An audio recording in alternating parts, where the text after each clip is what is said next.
Meus amados, a Escola Bíblica Dominical, tudo bem? Olha, nós temos um assunto dessa lição, a sutileza das ideologias contrárias à família. E aí a gente tem todo um assunto voltado à valorização daquilo que nós defendemos. Temos um problema sério a ser tratado, porque nós temos hoje um Congresso Nacional tendencioso, temos várias situações contra a família, a célula máter da sociedade, aquela que não se pode mexer e eles querem mexer. Há um pensamento grancista. Tem um comentarista, Juan, ele fala sobre o perigo da ideologia de gênero e ele vai falar sobre vários assuntos voltado a alguns segmentos que têm levado ao afastamento dos valores que defendemos. Então a lição hoje, a lição 6, 7 de agosto, o textuário disse o Senhor, não é bom que o homem esteja só, falei uma adjutora, que esteja com diante dele, o homem e uma mulher. Ele não criou um terceiro sexo. Um outro fator que a gente já de cara a gente vê, não existe procriação sem a presença do macho e da fêmea. Então nós estamos falando também da extinção da humanidade, de certa forma, se a humanidade adotasse esses princípios que são contrários à palavra de Deus. A verdade prática de dentre muitos perigos a sociedade contemporânea enfrenta estão aqueles que de natureza ideológica que planejam destruir a família, quer dizer, elaboram pensamentos filosóficos não comprovado pela própria existência da espécie, mas que trabalham contrário a esse princípio. Gênesis 2:18 diz: Senhor, não é bom que o homem esteja só. 19 diz: havendo, pois, o Senhor Deus formado da terra todo animal do campo e de toda ave do céu, trouxe a Adão para este ver como lhe chamaria. E tudo Adão chamou, e toda alma vivente, isso foi. Adão pôs nome a todo gado, às aves do céu, a todo animal do campo. Aí o texto diz: mas para o homem não se achava uma fêmea, ou outra expressão é adjutora, enfim, que estivesse como diante dele. Então o Senhor Deus fez cair um sono pesado sobre Adão, aí se adormeceu e tomou de suas costelas, cerrou a carne em seu lugar, e disse Adão: esta agora é osso dos meus ossos, carne da minha carne, essa será chamada varoa, porquanto o varão foi tomado. Portanto, deixará o varão seu pai e sua mãe, pegar-se-á a sua mulher, serão ambos uma só carne. Todo mundo sabe, amados. E o autor vai falar aqui sobre a família, o projeto de Deus. 2 subtópicos: uma instituição divina, a célula máter da sociedade. Foi Deus que criou a família. Então, se Deus fez uma coisa, a Bíblia diz, o que Deus fez é bom. Se Deus fez a família, logo, porque é na família que você aprende tudo. A presença do pai e da mãe, a questão do lado feminino, e é tanto que a psicologia mostra hoje que filhos criados com a ausência do pai têm deficiência mental, emocional. Filho criado com o pai com a ausência da mãe também tem deficiência emocional. Então é preciso a presença do pai e da mãe para estruturar a vida do filho. Outra coisa que é no berço, porque como dizia John Locke, no século XVII, que a criança, a tábula rasa, a teoria da tábula rasa, nasce sem nenhuma informação e ao longo da vida vai se construindo isto, vai se colocando essas informações. Como você compra um celular novo, não tem informação nenhuma, aí você vai colocando aplicativo, vai colocando seus dados, vai colocando, enfim. E essa formação é no seio familiar. Os valores familiares vai sendo estruturado a partir de toda uma infância, de toda uma... Por isso que a Bíblia diz: ensina o menino no caminho que deve andar, e quando crescer não se desviará dele. Então a lição vai fazer uma abordagem sobre o valor da instituição da família, que foi criada por Deus. Então, se foi Deus que fez, ó, o lema é bom. É bom. E famílias fracas, famílias, você percebe, você conhece cidade que as famílias são fortes, uma cidade organizada, infelizmente. E há cidades que o povo vive a vida desregada, de alcoolismo. E você vê a diferença do que é a importância da estrutura familiar. Uma sociedade sem família não é sociedade. O que eles estão querendo é destruir esses valores. Há um pensamento grancista que ataque as famílias, ataque as escolas, ataque as igrejas e não quartéis.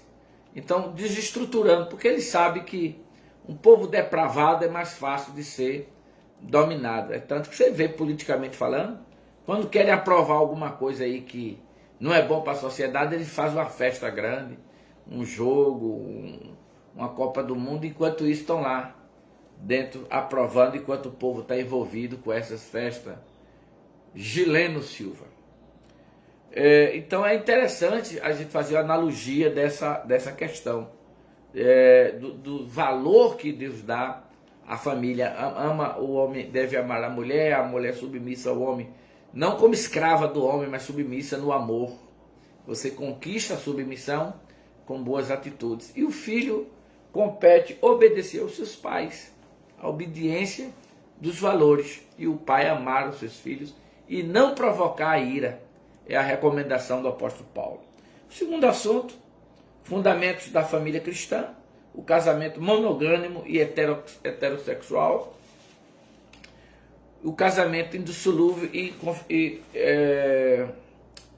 confessional. Vamos lá. Então, logo, o autor vai fazer uma abordagem sobre o primeiro casamento feito por Deus. Quando ele trouxe Adão, só trouxe Eva, uma só. Agora, aí você pergunta, mas por que Davi? Foi o homem que foi criando esse estilo familiar de poligamia. Foi os homens, o poder, o afastamento de Deus.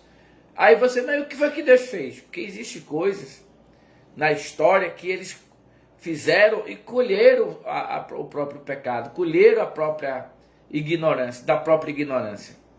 Mas no Antigo Testamento havia um estilo de vida mais bárbaro. Só que esse estilo de vida vai, após o Novo Testamento, vai se aprimorando, aperfeiçoando e vai se percebendo na nossa cultura ocidental a necessidade básica e elementar, tanto que a duplicidade de casamento ainda é crime no nosso Código Civil de 2002, Miguel Reale.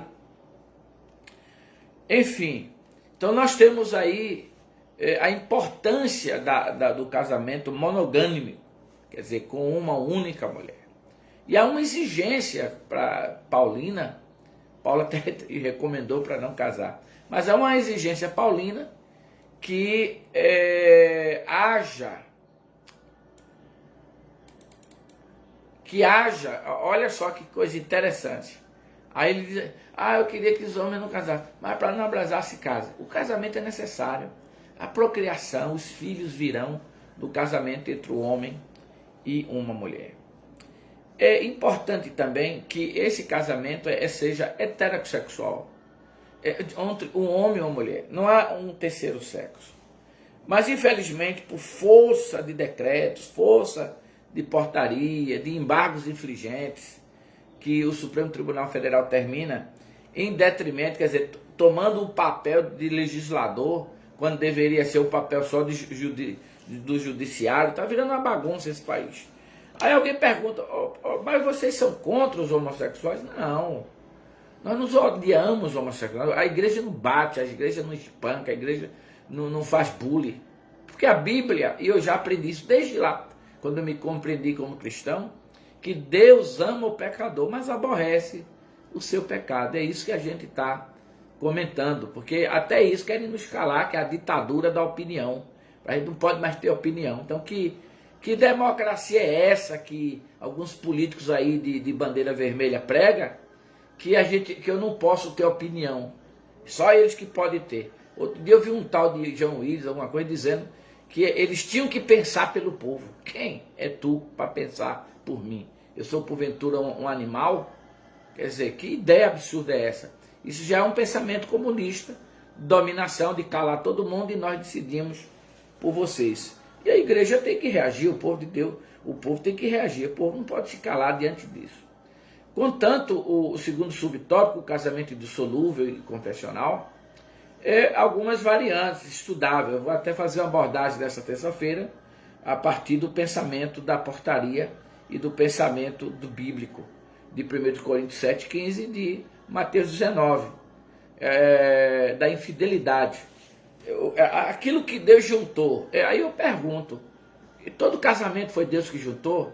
Mesmo aquele casamento de interesse, foi Deus que juntou? Eu não concordo com esse pensamento não, tá bom? 3. A sutileza da nova configuração familiar. Casamento entre pessoas do mesmo sexo. É totalmente contrário ao pensamento bíblico. E você há de lembrar que esse pensamento foi punido por Deus em Sodoma e Gomorra com uma punição severa. Obviamente que depois Paulo, no capítulo 1, vai falar sobre porque Deus entregou as paixões infames, cometendo torpeza entre si, porque desonraram Deus. Agora a gente sabe que hoje, por força da lei, é permitida algumas situações, mas ainda não há procriação. A procriação só há com a presença do macho e de uma fêmea. Pense nisso de forma carinhosa, pois nós queremos ganhá-los para Jesus. Queremos vê-los libertos. E há libertação em Cristo. Porque a Bíblia diz, pois o Filho os libertar, verdadeiramente sereis livres. Mas o que me preocupa maior com essas ideologias de gênero, com esses pensamentos que há aí, é a pressão sobre as nossas crianças para conduzi-los. E eles sabem que se ensinarem uma criança, eles não vão esquecer. Essas ideologias que querem chegar na escola para formar um pensamento contrário à família nuclear que nós acreditamos e confiamos. Olha que coisa absurda nós estamos vivendo.